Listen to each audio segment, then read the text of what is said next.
Bonjour à tous et bienvenue sur les petits papiers d'Ilse. Ilse, c'est moi, je suis Judith, démonstratrice Stampin' Up près de Lille. La boîte que je vous propose de réaliser aujourd'hui, c'est celle-ci. C'est une boîte que j'ai réalisée pour pouvoir offrir un petit cadeau ou une gentille pensée, on va dire, pour des gens qui nous ont rendu service. Et donc c'est pour ça que le souhait dit merci. Je vous propose de la réaliser ensemble. Cette boîte est très grande par rapport à ce que je fais d'habitude, mais j'ai suivi la taille de du pot de confiture, bien entendu. Alors, du coup, le papier mesure, j'ai pris une feuille en 30 par 30, donc 30,5 sur 30,5. Ce sont des feuilles en 12 pouces par 12 pouces. En largeur, j'ai gardé les 30,5 cm et dans l'autre sens, ici, en hauteur, j'ai pris 25 cm. On va faire les plis comme suit. Donc dans ce sens-ci, avec les 30 cm sur le haut, on va faire un pli à 7 cm, 14 cm. Alors vous voyez que j'insiste pas mal, je trouve qu'avec ce coupe-papier là, on a besoin d'insister un peu plus pour les plis. Mais ça marche très bien quand même. Donc 21, 7, 14, 21, 28, vous l'aurez compris.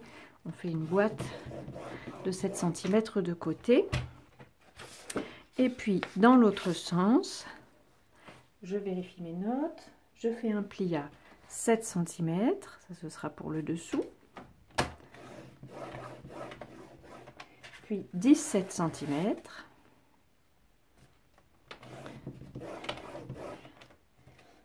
Et 24 cm. Il nous reste 1 cm pour faire la languette de fermeture.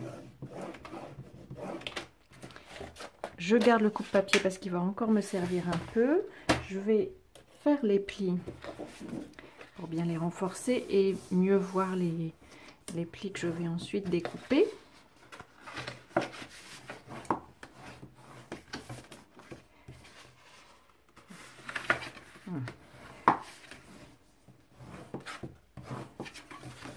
Alors si le coupe-papier vous intéresse, il est en vente depuis le 1er novembre, donc quelques jours seulement.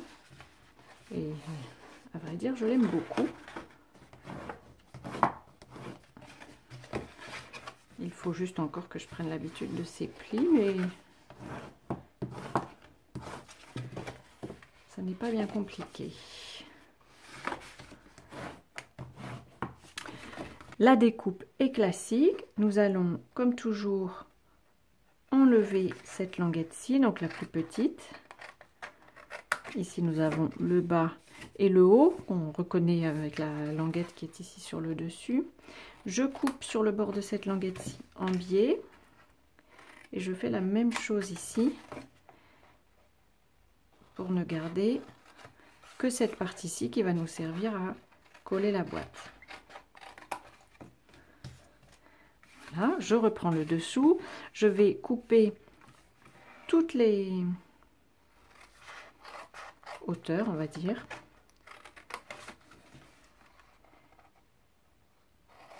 Le long du pli.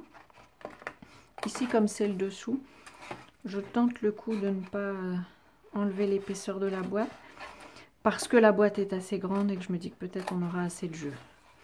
J'espère que mon pari n'est pas trop mauvais. Alors, juste pour m'assurer que je coupe le bon côté, donc quand la boîte sera assemblée, elle sera comme ceci. J'espère que vous voyez, elle est énorme cette boîte. Donc ici, la fermeture viendra, j'aime bien mettre la jointure derrière, donc j'ai besoin que cette languette-ci reste pour faire le couvercle. Je coupe là par contre le long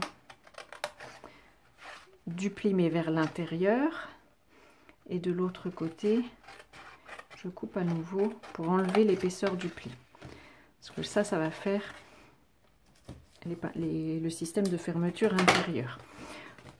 Parce que je ne suis pas très bonne pour couper droit avec des ciseaux, en fait je vais avoir besoin de ces deux parties-ci pour la fermeture de la boîte. Donc ça c'est mon couvercle, je le plie. Je vais plier ici comme ça aussi pour être bien tranquille.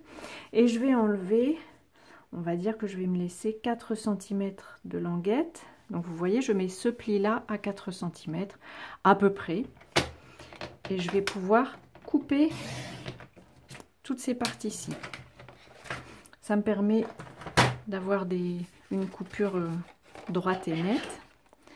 Donc cette partie-ci, je la conserve parce qu'elle va me servir pour la fermeture, et celle-ci aussi. Par contre, cette partie-ci, je l'enlève complètement, ça va être le devant de la boîte. Et je ne veux pas de languette à cet endroit-là. Voilà. Pour avoir une fermeture propre ici, je vais arrondir le coin de mon couvercle de chaque côté. Voilà. Et je vais pouvoir décorer la boîte avant de l'assembler parce que c'est plus facile. Pour cela, j'ai découpé 4 feuilles de papier de série Design, de la même série que le set de tampons que je vais utiliser après pour le souhait, Magnolia du matin. C'était la suite allée des Magnolia. Et il coupe je les ai coupés, il mesure, excusez-moi, de tête 9 cm et demi sur 6,5. Et donc je vais pouvoir les coller dans le bon sens. Alors j'adore pouvoir faire ça. On peut découper les bandes les unes après les autres. Et j'aime bien avoir ce petit effet avec le dessin qui continue d'une face sur l'autre. C'est probablement juste mon plaisir personnel. Ce n'est pas bien grave si ça n'est pas le cas. Mais quand je peux, j'aime bien le faire. Pour assembler la boîte, ça va être très simple. Je vais poser une bande d'adhésif découpe facile ici. Là, le collage va vraiment être très simple. Donc, j'enlève toute la bande de protection parce qu'il suffit en fait de plier la face. Alors, vous aurez remarqué, l'expérience m'a montré qu'il ne faut pas coller l'adhésif trop près du bord parce qu'à quelques millimètres près, le papier ne se colle pas exactement au bord non plus. Et si la colle dépasse, c'est un peu désagréable. Je vais pouvoir fermer ici tous mes côtés. Oui, je suis contente. Il n'y a pas de bout qui dépasse. Et là, par contre, j'utilise la colle liquide juste parce que je trouve que c'est plus pratique. Et je peux refermer la boîte pour m'assurer que la colle prend bien. J'utilise une paire de ciseaux ou là mon plioir pour insister au fond. Pour la décoration de cette boîte, j'ai envie de faire la même chose et je vais faire la fleur de la même couleur. Donc là, j'ai utilisé la couleur pétale rose. Vous aurez vu que j'ai changé la couleur de la boîte. Et donc, j'ai pris une chute de pétale rose, la perforatrice fleur éternelle et je vais en découper 3. Je les découpe peut-être beige comme ça, juste pour dépenser moins de papier. Voilà. Je découpe aussi avec le cercle 2 pouces et demi, un simple cercle là dans du papier blanc. Alors c'est une grande, voilà. Elles sont souvent un peu plus difficiles. Sur ce cercle, je vais tamponner un souhait qui dit aussi merci, comme sur mon prototype, et je vais le tamponner en feuillage sauvage. Alors ça n'est pas la couleur de mon papier cartonné, mais ça me semble correspondre. Alors comme j'ai collé le souhait à l'arrière du tampon, je vois mon souhait, je vais essayer de me servir des lignes ici pour avoir un souhait à peu près droit. Je le tamponne plutôt vers le bas parce qu'à cet endroit-ci, je vais, comme sur mon prototype, coller la fleur. Cette fleur, donc j'ai découpé mes pétales, mais j'ai envie d'avoir un petit effet de texture, on va dire. Du coup, j'utilise le tampon encreur pétale rose, qui est la même couleur que le papier cartonné. Et avec une éponge, alors ça c'est une éponge Stampart que j'ai découpée en 6, souvent je les découpe. J'y colle un cercle sur lequel j'ai noté le nom de la couleur, parce qu'évidemment sur le bout de l'éponge on ne voit pas bien quelle couleur c'est. Et quelquefois il vaut mieux éviter de mélanger les couleurs, ça pourrait salir le tampon encreur. Il n'y a jamais rien de grave et d'irréparable. Mais c'est un peu pénible quand il faut nettoyer un tampon encreur. Voilà. J'ai envie, comme sur mon prototype, de faire la même chose sur le cercle parce que, en fait, souvent quand on commence à éponger comme ceci, décorer les bords d'une pièce, il vaut mieux toutes les faire parce que sinon ça fait un drôle d'effet. J'aurais pu faire la boîte aussi, mais ça vous aurait probablement paru très long. Pour cette fleur, je vais relever un petit peu les pétales comme ceci en plaçant mon pouce sur le bord du cercle et en relevant chaque pétale. Et je vais former la fleur en les collant les uns sur les autres. Alors je les colle plutôt à la colle liquide. À une époque, je le faisais plutôt avec des mini points de colle. Et en fait, j'aime bien la colle liquide parce qu'elle me laisse un peu de temps pour positionner la fleur. Je vais la décaler un petit peu plus. Être certaine que mon centre est bien au centre, par exemple. Et j'ai remarqué à l'usage que les points de colle ont parfois tendance à tourner.